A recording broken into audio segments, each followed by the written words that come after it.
レンジ絶対に開けちゃダメだ。 Salut, c'est Paul et aujourd'hui on se retrouve pour faire un bilan de l'animé Chainsaw Man. On va donc se concentrer cette fois-ci sur la deuxième partie de cette première saison, de l'épisode 7 à 12, et ensuite on va faire un point global sur l'animé. Mappa a, avec cette adaptation, relié les deux mondes, faire de Chainsaw Man un hit en puissance. Et on le voit, les ventes du manga ont explosé, atteignant donc les objectifs que j'imaginais qui étaient de presque doubler les tomes initiaux avant l'animé. Et en dehors de ça, l'engouement autour de l'anime a été incroyable. On peut me parler de l'opening qui a été vu des dizaines de millions de fois parce que c'est un hit en puissance. Tous les endings qui sont sortis sur YouTube aussi ont eu un gros succès. Mappa mis le paquet au niveau de la communication avec des trailers de personnages. Pour avoir un tel succès, l'anime a aussi porté une vision réaliste du show, apportant une toute nouvelle vision à Chainsaw Man que moi j'adore beaucoup. Et pour avoir parlé à beaucoup d'anime only de cette adaptation, je trouve que vraiment c'était le choix parfait pour Chainsaw Man. On va revenir dessus en analysant la deuxième partie de la saison, mais vraiment cette approche réaliste de Ryu Nakayama était juste parfaite pour cette première saison, pour introduire les personnages, pour introduire les concepts de l'histoire et pour fidéliser l'audience le plus possible à travers une série animée qui se rapproche d'une qualité d'un film constante. Et ça c'est vraiment quelque chose d'unique dans l'animation, sans compter du coup les différents endings que l'anime a proposé, l'opening également qui est incroyable, et tout ce qui se passe autour de l'anime. Vraiment, l'anime est vraiment parfait du début à la fin. Ça apporte vraiment une autre vision du manga qui se complète bien avec le manga. Le manga a eu vraiment cette force d'avoir des actions très rapides, très condensées, très regroupées au niveau de la vision, on va dire, alors que l'anime prend beaucoup plus de temps à rajouter des scènes, à allonger les scènes, à faire des plans plus lointains, on va dire, pour donner cette impression qu'on prend notre temps. D'ailleurs, l'anime a adapté 38 chapitres en 12 épisodes, sachant que pour Chainsaw Man c'est des chapitres qui sont assez rapides à adapter, donc personnellement je pensais que ça allait aller un petit peu plus loin, mais je trouve que c'est finalement bien de s'arrêter là. J'avais vraiment une autre vision pour la fin, mais je trouve que la fin qu'ils ont provoquée, avec du coup ces différents choix à la fin, sont vraiment très pertinents. On va donc commencer par l'épisode 7, qui était donc l'épisode de l'affrontement entre Denji et le démon éternité. Une introduction qui s'est faite avec donc l'OST de l'ending 3, qui est donc une OST de l'anime également, et du coup cette scène est vraiment sublime. Ils ont utilisé beaucoup de CGI pour le coup, mais c'était vraiment très pertinent aussi pour tous les plans qu'ils ont fait du coup dans ce démon éternité, avec Denji qui se bagarre à fond un moment dans le combat. Denji commence à souffrir et à être carrément au port de la mort, sauf que Himeno va relancer la tronçonneuse grâce à son démon fantôme. Vraiment c'est la violence à fond pendant 2 minutes. Je trouve que c'est une scène qui est pas assez applaudie parce que vraiment niveau technique il y a tellement de choses à en sortir, il y a tellement de petits trucs par rapport au manga. À chaque fois les combats de Chainsaw Man en animé sont vraiment plus développés je trouve, et apportent vraiment une sensation différente. Et là c'était vraiment le carnage, le démon, l'enfer, et ça représentait bien du coup le démon éternité. Et c'est vraiment la sensation que j'ai avec les combats, c'est que chaque affrontement avec chaque démon a vraiment cette particularité, et je trouve que c'est ultra pertinent encore une fois d'avoir fait quelque chose comme ça. Après ce combat dans lequel Denji avait pour unique but de faire souffrir son adversaire jusqu'à qu'il abandonne, un abandon qui a remis 3 jours à se passer, durant lesquels les autres Devil Hunters étaient en train de dormir, étaient en train de désespérer, étaient en train de mourir. Mais finalement Denji, qui se renouvelle à chaque fois à travers le sang du démon, a aussi à faire abandonner le démon éternité, qui lui livre son cœur afin de se sacrifier, afin d'arrêter de souffrir. Et c'est vraiment le combat le plus marrant peut-être de la saison. Vraiment c'est juste, il se bagarre jusqu'à trop souffrir et préfère mourir que de souffrir. Bref, ça se finit très brusquement, il sort de l'hôtel ensanglanté on va dire, et on va avoir une petite discussion entre Himeno et Aki, durant laquelle Himeno va expliquer que Kobeni et Arai se sentent un peu mal d'avoir fait souffrir, d'avoir voulu tuer Denji, et ont aussi un petit peu peur du coup de la suite des événements, et ont l'intention de démissionner. Mais Himeno, pour parer à ça, elle a prévu pour ça de faire une réunion, va dire festive, au bar. Connaissant Himeno, c'était vraiment juste une volonté de boire à fond, et c'est ce qu'ils vont faire. Et donc ils vont se retrouver tous les Devil Hunters, ainsi que d'autres qu'on ne connaissait pas. D'ailleurs, l'une de ces Devil Hunters a appelé Kobeni Kobe-Boon, et c'est son nouveau surnom désormais, Kobe-Boon, il faudra l'appeler comme ça. Mais sinon, on se retrouve dans une scène où les nouveaux Devil Hunters se présentent, on apprend que Denji est mineur, ce qui aura une importance pour la suite, ainsi que la présentation de Kobeni et de Arai. On apprend notamment que Arai est fan de poésie, mais surtout on apprend que Kobeni à 20 ans, elle adore la nourriture, et surtout, elle n'a pas donné son démon. C'est la seule qui n'a pas donné son démon. Arai a dit qu'il était en contrat également comme Aki avec le démon renard, mais Kobeni a dit que c'était un secret. Et ça c'est très important parce que Kobeni ne dévoile pas son démon. Quel est ce démon? Ça, on saura sûrement par la suite. Mais surtout, le sujet, c'est Denji. Denji qui va avoir sa récompense, son baiser avec Himeno. Sauf que au moment où ça se rapproche avec Himeno, Makima arrive, et Makima se demande c'est quoi ce bisou là? Du coup Denji en panique, il veut sortir avec Makima, mais il va embrasser Himeno devant elle. Comment il va faire? C'est la panique, mais lui il veut faire les deux évidemment. Donc ce qui est arrivé, c'est qu'ils vont encore discuter. Power va dire qu'elle a 500 000 de QI, ils vont continuer à boire, etc. Et Himeno va subitement embrasser Denji, sauf qu'il y a quelque chose qui se passe, et en fait, ce baiser, c'est du vomi. C'est du vomi, voilà. C'est une scène culte de Chainsaw Man. On attendait tous que ça soit adapté. Quand cette scène sera adaptée, c'était vraiment une des attentes de l'animé, sur l'aspect comique évidemment, et bah c'était super bien fait. Ils ont évidemment censuré les vomis, et c'est parfait comme ça. Dans le manga c'est pas censuré, et c'est vraiment dégueulasse, donc je suis vraiment content que les anime only, on peut esquiver ça, et je trouve que ça apporte vraiment un ton comique d'avoir mis ça en censuré, donc voilà, parfait, excellent choix, surtout avec au niveau de tout le reste, l'ambiance de la scène était super bien retranscrite, avec toutes les lumières, etc., qui étaient vraiment très joli. Et donc la soirée se termine un peu sur ça. On a quand même une petite scène où Arai aide Denji à vomir, en disant qu'il est habitué. Bref, Arai dans toute sa splendeur, bizarre. Et donc, à la fin de la soirée, Himeno va emmener Denji et lui proposer, alors qu'elle est totalement bourrée, de coucher ensemble. Donc voilà, l'épisode se finit comme ça, avec cet ending qui est vraiment très cool. L'ending également reprend la scène du vomi, mais sous un aspect hyper coloré, et même la musique est hyper colorée, je trouve, elle est hyper rafraîchissante. Et bah, en dehors de ça, c'est vraiment une esthétique assez ancienne, assez rétro avec la télé, etc.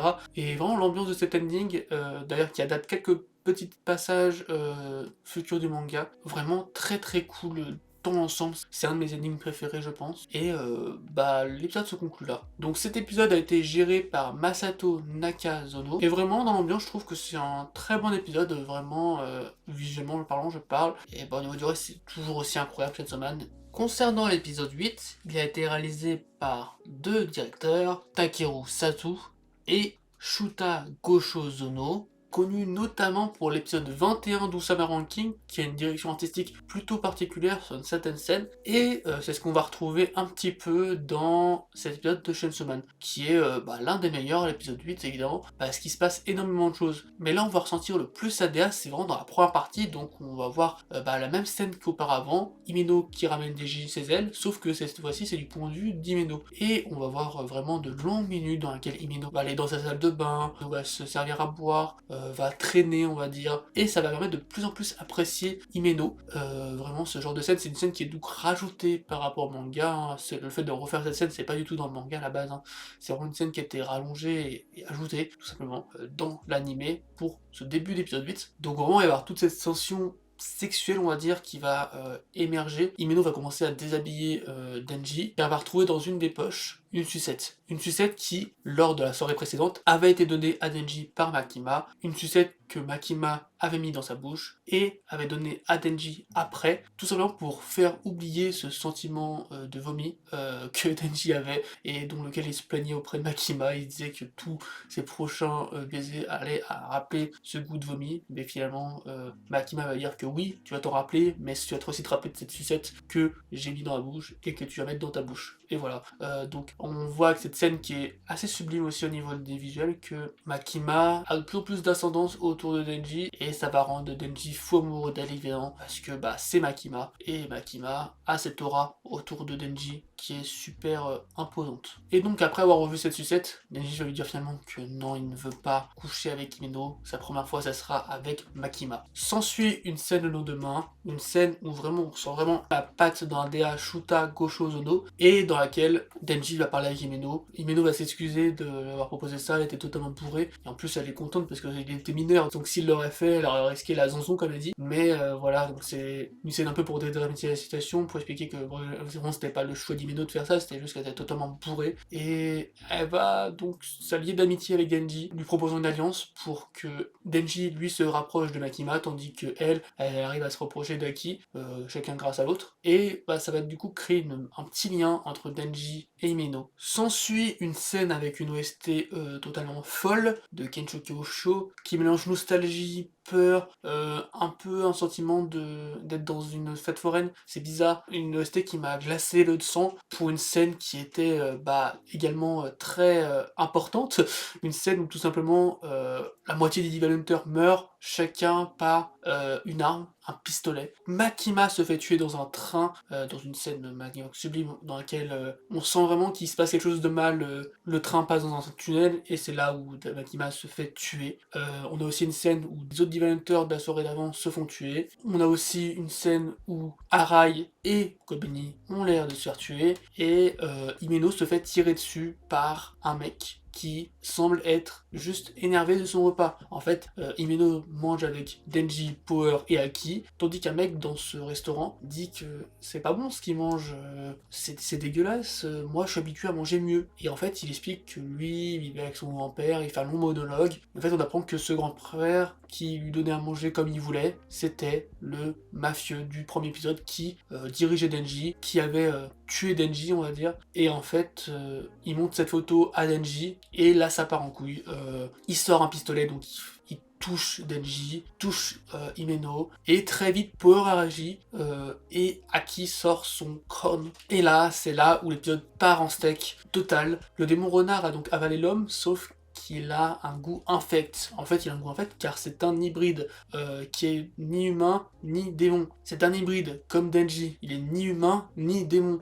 C'est ce qu'on avait déjà eu avec le démon chauve-souris auparavant. Et en fait, cet homme, c'est le démon Katana. On va donc avoir une scène dans laquelle Aki et le démon Katana vont s'affronter, dans laquelle Aki va utiliser son fameux curse, qui permet au bout de 3 coups de tuer son adversaire. Sauf que ce démon katana c'est un hybride, et une certaine Akane Sawatari va le faire revivre. Puis ce démon va tout simplement toucher Aki, le faisant pisser le sang, et face à la situation où Denji est notamment en pause, Power a peur, le démon fantôme de Himeno a peur, et Himeno qui est ensanglanté, qui est au bord de la mort, Himeno va faire quelque chose d'important, elle va se sacrifier pour Aki. Et en se sacrifiant, elle va demander un dernier pacte avec donc ce démon fantôme, elle sacrifie son corps, mais elle veut pouvoir utiliser son démon une dernière fois. On va devoir encore une scène sublime dans laquelle le démon fantôme va attaquer le démon katana, va réussir à le mettre dans ses derniers retranchements, et ce démon va demander à Akane d'agir. Akane va sortir son démon, le démon serpent, qui va avaler le démon fantôme en un seul coup, qui va le pulvériser en un coup. Himeno s'est sacrifié pour rien. Et donc c'est une des grandes scènes de Chainsaw Man, évidemment, la mort d'Himeno, parce que donc Himeno est désormais morte, et l'ending se lance, un ending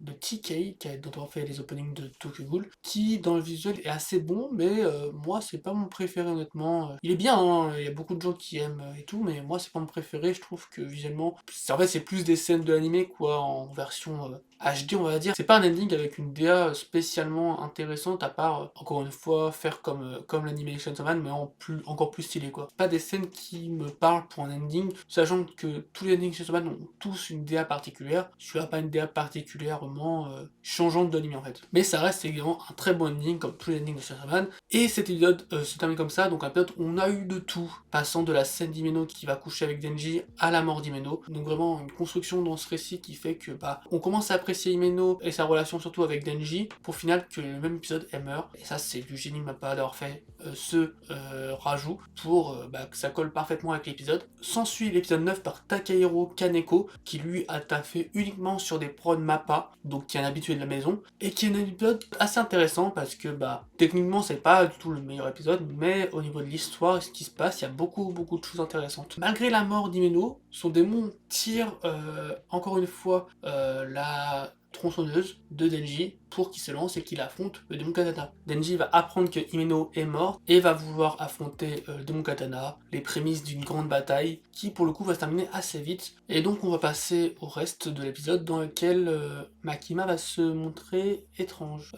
En fait Makima va tout simplement revenir à la vie comme par magie, on va dire, on ne sait pas ce qui s'est passé évidemment, et elle semble avoir tué les personnes qui l'ont attaqué juste après. En sortant du train, Makima va rencontrer Tenko et Kurose qui sont là pour un peu inspecter du coup la brigade on va dire. Et donc Makima va dire que en fait Makima était pas du tout sur les lieux de l'accident à Tokyo, et va leur dire qu'elle va essayer de faire quelque chose de son côté. Elle va donc regrouper plusieurs condamnés à mort pour les ramener dans une sorte de temple. Makima va se préparer et va tout simplement utiliser un de ses pouvoirs on va dire. Elle va à distance tuer les opposants à Denji, etc.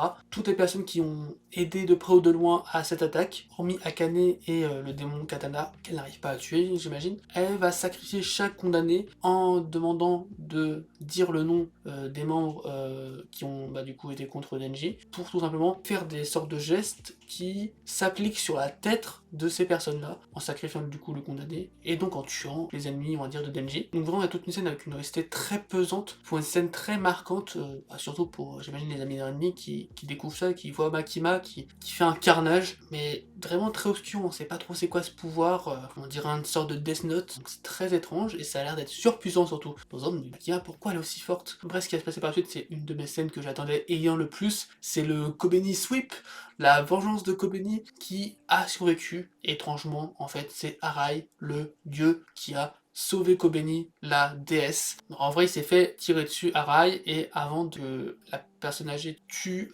Kobeni, il se met devant, et Kobeni pète un câble, elle a l'air totalement morte de l'intérieur, on va dire, et donc ce qui va se passer, c'est que Akane va lancer son serpent, et Kobeni va sauter dessus avec une agilité déconcertante, elle va même tirer sur le démon katana. Kobeni, pour éviter les coups de feu de Akane, utilise carrément le corps de Denji, qui bon est invincible on va dire, donc pas très grave. D'ailleurs, pour l'anecdote, Fujimoto a dit qu'à la base, ça devait être le corps d'Arai qu'elle utilise, donc vraiment spécial comme choix, et heureusement qu'elle utilise maintenant le corps de Denji, parce que utiliser le corps d'Arai alors qu'il vient de mourir, et que ça aurait été très bizarre je trouve. Donc merci à Fujimoto d'avoir changé au dernier moment ce choix, parce que c'était totalement bizarre, et là je trouve que ça a beaucoup plus d'intérêt. Et ils vont s'enfuir en vitesse, laissant Denji à Kobeni, qui va en profiter pour s'excuser de ses actes, s'excuser d'avoir voulu tuer Denji. On va aussi apprendre que du coup la personne âgée a été tuée par Kobeni, ce qui n'est pas présent dans le manga, donc petit point surprenant d'avoir rajouté cette scène, alors qu'au début on avait vraiment un mystère, on ne sait pas si Kobeni l'avait tué, ou ce qui s'est passé, si elle était son démon. Là elle semble juste avoir agi avec une très grande agilité, donc voilà. J'ai l'impression que l'anime a quand même voulu montrer des plans que le manga ne montrait pas, et c'était aussi un choix du mangaka qui était présent sur l'anime, donc je me fais pas de soucis à ce niveau-là. Et donc on se retrouve avec Kobeni larmoyant qui s'excuse auprès de Denji, l'un des premiers éléments à son sujet, parce que Kobeni c'est, comme je dis, c'est mon personnage préféré all time, et c'est que le début de son développement, évidemment. Donc voilà. D'ailleurs Kobeni dans cet épisode 9 dit que elle va démissionner de son poste, elle en a marre, ça le fait trop souffrir, et elle va le dire quand elle va recroiser Mino. Sauf que Mino, elle est morte. Bref, l'épisode s'arrête sur une scène où un Divine Hunter qu'on connaît pas démissionne et demande à Makima à quel point elle avait prévu ce qui allait se passer. Et Makima dit que maintenant ce n'est qu'un civil, donc elle peut pas lui répondre. Bref, il y a toujours un mystère autour de ça, et l'ending se lance, un ending d'Aimé, qui visuellement est plutôt sympa, et la musique aussi cool. J'avais beaucoup aimé à la première écoute, mais sinon c'est peut-être pas l'ending que je préfère. Donc voilà, mais il reste très cool, et c'est un ending d'Aimé qui est très intéressant, et surtout du coup qui à travers les symboles qui représentent dans l'ending font référence à l'épisode et ce qui s'est déjà passé. On se retrouve avec l'épisode 10, dirigé par Tatsuya Yoshihara, qui a notamment fait l'épisode 4, tout simplement de Chainsaw Man, qui était donc le fight avec le démon sensu notamment. L'épisode 10 commence sur une scène donc avec Aki à l'hôpital. Il est aussi avec Denji et Power qui ont l'air plus intéressés par les pommes que par Aki. On voit directement un peu plus la complicité entre Denji et Power. Et en dehors de ça, ils vont sortir de la chambre et Aki va demander à Curse combien d'années lui reste-t-il à vivre. Et il va apprendre qu'il lui reste que 2 années à vivre, enfin en espérance de vie, à travers du coup le pacte qu'il a fait avec Curse qui imposait une grande malédiction en dehors de son utilisation. C'est pour ça qu'Emino ne voulait pas qu'il utilise son sabre, c'est par rapport à ce grand problème, sauf que dans ce cas, Aki était vraiment obligé de l'utiliser pour survivre en fait. Donc il va leur apprendre qu'il lui reste plus que 2 ans à vivre. Et il va pleurer en voyant que Mino est mort, qu'il lui reste 2 années à vivre, qu'il n'arrivera peut-être jamais à atteindre ce démon flingue qui le hante tellement. D'ailleurs pour cette scène d'Aki, il y a vraiment une photographie très intéressante, et surtout aussi quand il allume son briquet qui renvoie en flashback. C'est trop incroyable comme transition, je trouve. Une scène très marquante pour un passage du manga qui est également très important. Denji va aussi se rendre compte qu'il a perdu son cœur d'humain depuis que son cœur c'est devenu Pochita. Il va se rendre compte qu'il a pas pleuré pour Himeno et qu'il n'a pas envie de pleurer. Il se demande si Power meurt, qu'est-ce qui se passe? Et il pleurerait pas. Si Aki meurt, pareil. Si Makima meurt, il pleurerait peut-être 2 ou 3 jours, mais il mangerait et ça irait mieux. Il se rend compte vraiment qu'il a perdu ses émotions. En tout cas, toutes ces émotions de tristesse qu'il pourrait avoir. Une mystérieuse femme va aussi rentrer dans la chambre à Aki. J'avais peur qu'il montre cette mystérieuse femme qui n'était pas montrée dans le manga, c'est ce qui faisait tout son charme, et ils n'ont jamais montré son visage, donc c'est parfait. Cette mystérieuse femme, c'est la sœur d'Himeno, qui vient juste ramener des lettres à Aki, des lettres d'Himeno, et il se rend compte que Himeno voulait depuis le début qu'il aille dans le public, elle parle toujours d'Aki, en fait, il se rend compte peut-être qu'elle est amoureuse d'elle, ou en tout cas qu'elle l'aimait beaucoup, et ça le rend triste évidemment. En dehors de ça, Power et Denji vont commencer un arc entraînement avec Kishibe qui se vante d'être le meilleur Devil Hunter, vraiment le plus puissant, et donc l'entraînement c'est de le battre, et s'ils le battent, ils auront terminé l'entraînement. Et en fait, on se rend compte que Kishibe, c'est un énorme soulard, mais qui est vraiment surpuissant. Et donc lui, dans sa vie, ce qu'il aime, c'est l'alcool, les femmes, et tuer des démons. Et donc là, c'est un peu des jouets qu'il a. Il a vraiment cette aura très puissante, par le seiyuu évidemment de Nanami dans Jujutsu Kaisen, et c'est vraiment le même type de personnage on va dire, et il est surpuissant, il tue Denji une trentaine de fois, tandis que Power qui elle est un possédé, n'est pas tuée, mais elle est abîmée et elle peut se régénérer assez vite également, mais elle ne peut pas être tuée pour le coup, elle n'est pas immortelle, et en fait à chaque fois il les régénère avec du sang etc, et donc il y a beaucoup de scènes d'action avec du coup Kishibe, on montre vraiment sa surpuissance. D'ailleurs en parlant de ça, il y a une scène juste après où ils utilisent leur plan, aussi un des plans cultes du manga, le plan super intelligent de Power et Denji, qui vont essayer de le prendre par surprise. Et donc dans cette scène magnifique où Kishibe va réélever tous les défis venant à lui, va faire une sorte de coup de pied en arrière, et donc l'animateur qui a fait ce plan, Benjamin Faure, a carrément utilisé ses propres compétences pour faire en vrai ce coup de pied, pour l'utiliser dans l'animé. Il s'est vraiment investi en vrai pour faire ce plan le plus réaliste possible, et ça marche hyper bien. En plus il est fait sur plusieurs plans, ce coup de pied, et vraiment il est sublime, et c'est vraiment un des temps forts de l'épisode. D'ailleurs à la fin d'action, Kishibe renvoie un couteau au moment où Denji n'en s'attend plus, et lui dit de faire attention à ce que son chasseur lui dit, parce qu'en fait il a dit qu'il partait, mais il faut toujours être aux aguets parce que il peut se tuer à tout le monde. Enfin, l'épisode s'arrête sur Aki, qui, vu que le renard, après avoir mangé ce démon katana qui ne voulait pas, ne veut plus prendre contact avec Aki, l'a abandonné en fait, il ne peut plus utiliser le renard, il est obligé pour rester dans la section privée des Devil Hunters et donc pour affronter le démon flingue, de collaborer avec un nouveau démon. Il va donc à Kurose Edendo dans une sorte de prison de démons et va rencontrer un fameux démon, le démon futur. L'ending 10 se lance et cet ending est tout simplement magnifique. Ça utilise des plans réels mais ça rajoute un peu d'animation dessus. La musique est super bonne, c'est peut-être mon deuxième ending préféré, vraiment j'ai adoré cet ending. Et en plus quand tu connais le manga, il y a quelques scènes qui font tilt. Bref, également un des meilleurs épisodes de Chainsaw Man évidemment, il nous a trouvé tellement de choses. Elle est faite de façon incroyable, tout en développant évidemment le lien entre Power et Denji, qui est du coup super important dans Chainsaw Man. L'épisode 11 qui est donc géré par 2 personnes cette fois-ci, on retrouve Takeru Sato, qui avait donc travaillé sur l'épisode 8, et Masato Makazono, qui avait donc travaillé sur l'épisode 2 et 7 de la série. Cet épisode 11 qui commence donc avec le démon futur. Le démon futur qui avait l'air super terrifiant à la fin de l'épisode 10 est finalement super joyeux. Le démon futur a vraiment la voix parfaite. C'est le démon d'ailleurs qui danse dans l'opening, c'est lui. Hein. Il y avait ce fameux démon là que les Américains ne connaissaient pas, et bah c'était lui. Le démon qui danse, qui a l'air super joyeux, c'est le démon futur. Donc le démon futur avait, pour ses présents pactes, demandé énormément de choses à, bah du coup, les personnes. Sauf que cette fois-ci, en apprenant le futur d'Aki, va simplement lui demander de être dans son œil droit. Pourquoi? Parce qu'il va dire à Aki qu'il va mourir de la pire des façons. Et avant d'aller plus loin, Aki lui stoppe en disant je ne veux pas savoir comment je meurs, moi je veux juste atteindre mon objectif. Bref, viens dans mon œil droit, on y va, c'est parti. S'ensuit une scène entre Makima et Kishibe, dans laquelle Kishibe va un peu remettre en question Makima, lui dire que c'est une menteuse, qu'elle sait des choses, qui est-elle vraiment, bref. Assez mystérieux tout ça. Puis une petite scène dans laquelle le démon Katana Akane et les autres membres discutent ensemble, avec quelques petites infos évidemment, et surtout une scène donc entre Aki, Kurose et Tendo dans la voiture, une petite scène où ils disent que c'est un peu la fin de leur inspection. Kurose, qui avait l'air assez distant jusqu'à la fin, lui dit comme qu'il espère le meilleur pour lui, même si il trouve qu'il a fait un choix un peu étonnant, il respecte, on va dire. Kurose et Tendo vont ramener Aki au lieu des Devil Hunters, et on retrouve donc Makima dans un clan un peu de Yakuza, etc. Elle va tout simplement demander qu'il donne les noms des autres mafieux, etc. Et pour leur mettre la pression, elle va tout simplement montrer en fait les yeux de leur père, de leur mère, de leur femme, de leurs enfants, etc. dans un sachet. Voilà, le truc hyper angoissant. Elle va dire quand même qu'elle peut remettre ses yeux aux personnes, hein, c'est juste les yeux, hein, c'est tout. Hein. Mais pour cela, il faut que tu mettes les noms. Voilà, c'est la grosse pression de Makima.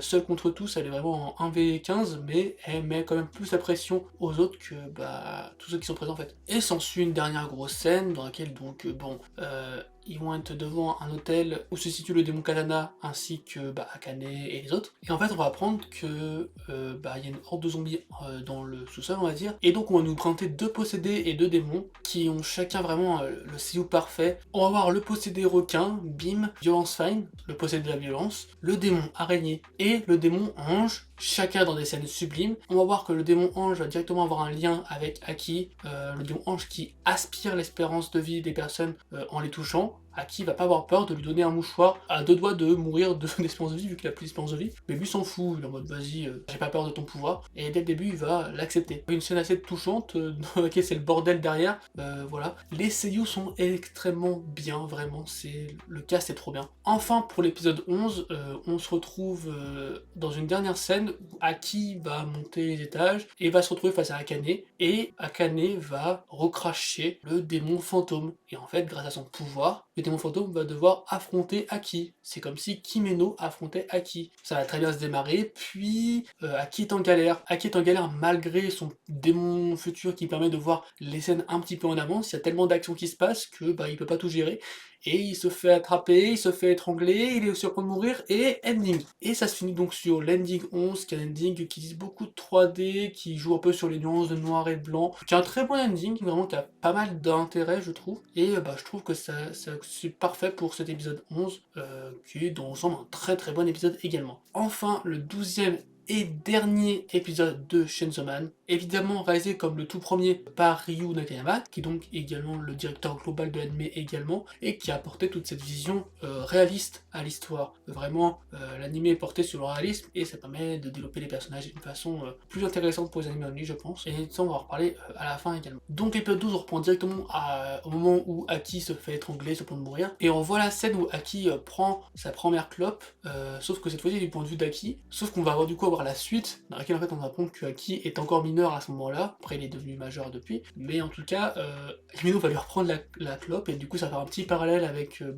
Himeno et Denji évidemment, donc c'était super bien. Puis après, le démon fantôme va lâcher Aki et devenir assez stoïque, sauf que il va retourner sa main, et dans sa main va se retrouver la fameuse clope d'Himeno, la clope d'Himeno qu'elle avait laissée avant de mourir, sur laquelle est écrit Easy Revenge. On sait pas trop si c'est un pacte d'Himeno qu'elle avait prévu avant de mourir, si ça arrive, la vengeance face à ce démon, si elle arriverait, serait facile, mais en tout cas, c'est ce qu'on peut imaginer. Et en fait, ce qui va se passer, c'est que le démon va devenir stoïque, et Aki va récupérer cette clope nommée Easy Revenge pour entamer sa vengeance facile qui va être tuer facilement ce démon qui lui faisait face. Et donc avoir une scène évidemment assez touchante. En fait, il tue le démon d'Himeno, qui n'est plus vraiment Himeno, mais cette fois-ci Akane. Donc ça va être quand même assez touchant. Et en même temps, c'est comme si il mettait fin à toute cette souffrance, même si évidemment il souffrira encore évidemment de cette histoire, mais qui met un cap. Ça y est, Himeno est mort, c'est décidé avec ce coup de sabre. Akane a du mal à comprendre parce qu'elle possède un petit peu le démon, mais en fait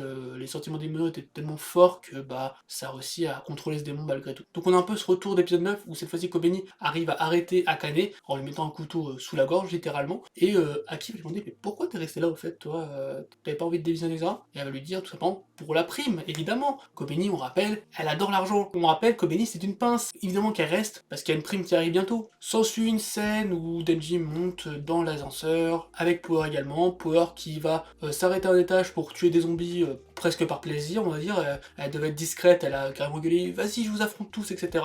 Et bref, Denji s'en fout, il remonte, vas-y tant pis, et il va croiser enfin le démon Katana. Le démon Katana va proposer de se rendre, du moment que il donne son cœur, sauf que Denji s'en fout, et dans un grand élan, et lance sa tronçonneuse. C'est parti pour le dernier fight de cette saison 1. Un fight vraiment sublime, avec vraiment des scènes incroyables, qui va carrément aller en dehors de cet hôtel et va se terminer sur un train, avec vraiment des scènes incroyables. Vraiment, ils ont mis le paquet sur le dernier fight. Et il va se terminer assez brusquement, en fait. Le Don Katana va encore une fois utiliser son pouvoir qui permet d'aller super vite et de trancher tout ce qui touche. Ça a marché 2 fois sur Denji, qui a perdu ses 2 bras, et la dernière fois, Denji va dire vas-y je t'affronte toujours, je suis prêt, et il va viser la tête, sauf que chose qu'on ne savait peut-être pas jusqu'alors, mais en fait Denji, sa tronçonneuse il peut la mettre de partout, et en fait en visant la tête, Denji va certes abîmer sa tronçonneuse en haut, mais va pouvoir découper tout le corps de Démon Katana en 2. Et ce qui est marrant avec cette scène, c'est évidemment le revers entre ton grand-père ne t'a jamais dit de faire ça, et finalement Denji va répondre ton grand-père ne t'a jamais dit de, et en fait va faire référence à tout ce qu'avait dit Kishibe, ne pas croire ce que ton chasseur te dit. Évidemment, Denji a dit qu'il était encore prêt à se battre, mais pas de la manière la plus légale. Bref, le démon Katana se fait attraper, et pour se venger de tout ce que a fait le démon Katana, Denji propose à Aki un tournoi. Un tournoi pas comme les autres, parce que c'est un tournoi de tabassage de couilles. Le but c'est de faire hurler le plus le démon Katana avant que la police arrive pour rattraper, pour mettre en prison le démon Katana. Bref, une scène au début où Aki refuse, puis se rappelle de la clope Easy Revenge et va se lancer dans cette scène où ils vont juste taper les murs du démon Katana. Et bref, en dehors de ça, on a une petite scène finale avant l'ending où on apprend que tout simplement Akane Sawari est morte. Elle s'est suicidée en présence de Kobeni, un nouveau traumatisme pour Kobeni à venir évidemment, mais on va surtout apprendre que les douilles des démons chers tendent enfin vers un corps, et ils nous ont attrapé assez pour que ça se dirige vers un corps. Et où est-ce que ça se situe? On le saura dans la saison 2. Et voilà, ça y est, c'est la fin. Évidemment, il s'arrête sur un gros cliffhanger, avec du coup l'ending dev, qui avait notamment fait l'opening 1 de Jujutsu Kaisen, qui est pour le coup un ending avec des visuels plutôt simples, et une musique plutôt simple aussi, je trouve. C'est pas vraiment mon ending préféré pour le coup. Mais voilà, sinon c'est une très bonne fin déjà. Mais après, il y a plusieurs scènes qui arrivent. Il y a tout d'abord la scène, une scène un peu rajoutée, dans laquelle on voit Aki fumer enfin cette clope Easy Revenge, où il fume juste le Easy, en tout cas sur le plan, donc il restera comme la revanche qui sera donc le démon flingue évidemment. D'ailleurs cette fameuse cigarette écrite, c'est une référence à FLCL. Une autre scène qui fait écho à la toute première scène de Chainsaw Man, dans laquelle on voit du coup l'arrivée vers la fameuse porte. On se rend compte en fait que c'est Denji enfant qui s'en approchait, et que c'est un rêve que Denji a depuis toujours, et en fait il se rend compte que derrière cette porte il y a Pogeta, mais Pogeta lui dit surtout de ne pas ouvrir la porte. Qu'est-ce qui se tient derrière cette porte? On le saura également dans la suite, peut-être. Enfin, dans la scène de cet animé, on retrouve un fameux personnage qui arrive par la suite, qui dit une fameuse citation qui fait référence à plusieurs choses, mais ça, je vous laisse découvrir ça dans la suite. Voilà pour l'anime Chainsaw Man résumé par épisode. Ce qu'il faut retenir, c'est que pour moi évidemment ça a été mon meilleur animé qui adapte mon meilleur manga que j'attendais le plus. Vraiment, j'ai rien à redire dans la globalité des choix. Je peux comprendre que certains n'aiment pas certains trucs, mais moi j'ai aussi vraiment tous les choix que l'anime a fait, ils sont justifiables en fait. Ils sont justifiables pour le succès de l'anime, et moi j'ai adoré retrouver cette histoire d'une façon différente. Une façon qui se veut beaucoup plus réaliste, mais au niveau du message de Chainsaw Man, c'est aussi cohérent. Il n'y a aucune aucune incohérence à avoir fait ce choix de direction artistique. Certains s'attendaient à un choix beaucoup plus underground, on va dire, avec des plans beaucoup plus colorés sur certains moments, etc. Moi, je trouve que vraiment, ça aurait été moins bien. Là, c'est vraiment l'adaptation parfaite de Chainsaw Man. J'en attendais beaucoup moins que ça, vraiment. Je m'attendais à être potentiellement pas déçu, là je suis totalement content. Au niveau des animaux only, ils ont vraiment eu les actions qu'on a eues en lisant le manga boostées x 1000, donc c'est ce que j'attendais également de l'animé. Faut pas oublier que Fujimoto est appliqué sur l'animé, après au loin on ne sait pas exactement, mais on sait qu'il est impliqué, et je pense qu'il a vraiment accepté ce choix de porter cette adaptation beaucoup plus sur le réalisme. Ils n'ont pas fait sans son accord, c'est obligatoire s'il a été présent sur cet animé. Et au vu de ses autres œuvres qu'il fait, c'est vraiment très pertinent également de porter tout sur le réalisme. Je pense même que si MAPPA, comme prévu, fera les autres adaptations d'animé de Fujimoto, c'est-à-dire Fire Punch et ses autres one-shots, ça serait vraiment très bien de garder cette direction artistique ultra réaliste sur tous ses projets, parce que ça apporte vraiment quelque chose en plus. Vraiment, j'ai l'impression d'avoir encore plus apprécié l'animé que le manga, alors que c'est mon manga préféré, et que c'est mon animé préféré, du coup vraiment j'attendais chaque épisode à fond, c'était vraiment quelque chose d'incroyable. L'anime également, du coup, énormément fonctionné de partout, donc c'est également un succès commercial, et on peut s'attendre évidemment à une saison 2, peut-être à un film, je ne sais pas. Pour moi, cette fin de saison 1 teaserait peut-être vers un film pour le prochain arc, qui franchement rentrerait bien dans un film, sachant que pour adapter toute la partie 1 du manga, qui est donc composée de 97 chapitres, donc là si vous voulez d'ailleurs reprendre le manga, c'est à partir du chapitre 38, c'est durant le chapitre que ça s'est arrêté, donc faut lire vraiment ce chapitre 38, c'est important. Mais je pense que en fait il faudrait avoir une deuxième partie de 12 épisodes, et un film pour boucler cette première partie. S'ils font pas un film, ça serait du coup je pense une troisième partie, j'imagine, mais ça me paraît bizarre de faire juste une deuxième partie et de finir l'animé comme ça. En tout cas en termes d'adaptation, c'est-à-dire qu'il devrait adapter quasiment 60 chapitres vs 38 là, donc faudra aller plus vite. Personnellement, je vois vraiment plus un film qui adapterait donc le prochain arc, qui est un arc qui fonctionnerait très bien en film, et aussi le final de cette partie 1 qui fonctionnerait très bien en film, donc c'est à mon avis un des deux. Ou alors il y aura une troisième partie, mais alors là, je sais pas comment ils découperont le truc. Peut-être qu'ils feront un truc qui adaptera moins de chapitres pour la deuxième partie, et pareil pour la troisième, mais je ne sais pas. Mais rien que pour copier le concept de Jujutsu Kaisen qui avait fait une grosse saison 1, puis un film, puis la saison 2, je pense que ça serait vraiment pertinent. Mais surtout si je vois un film, je vois vraiment une direction assez différente pour cet arc là, je vois vraiment une direction à la Kizumonogatari, vraiment. Je trouve que ça aurait vraiment sa place pour un film sur le prochain arc qui arrive. C'est évidemment une attente incroyable, hein. Je m'attends pas du tout à ça, mais si ça arrive, je trouverais que ça serait pertinent. Après, je m'attends pas du tout à un résultat Kizumonogatari parce que c'est indescriptible comme animé, et ça n'a pas du tout le même rapport avec l'anime Chainsaw Man. Mais je veux dire, quelques idées, même les nuances de couleurs, les chara-design, etc., ça aurait un vrai intérêt. Donc que dire globalement de cet anime Chainsaw Man? Une adaptation parfaite avec beaucoup d'ajouts, quelques tout petits trucs retirés, mais vraiment c'est du minime et c'est du pas intéressant pour l'histoire, donc aucun problème. Un anime qui a plu énormément aux animés only, qui a permis également de démocratiser un peu plus la CGI, je trouve, parce que la CGI est vraiment bonne dans Chainsaw Man, et je trouve que globalement il y a eu quelques gens qui se plaignent évidemment de la CGI parce qu'ils sont habitués avec le fameux drama SNK, mais sinon les gens ont beaucoup apprécié cette CGI, et je trouve que ça va permettre de démocratiser vraiment cette CGI qui a été super bien amenée. Les seiyuu ont été parfaits, les seiyuu pour les démons qui sont arrivés également parfaits. La VF de l'animé est excellente aussi. Honnêtement, il y a eu un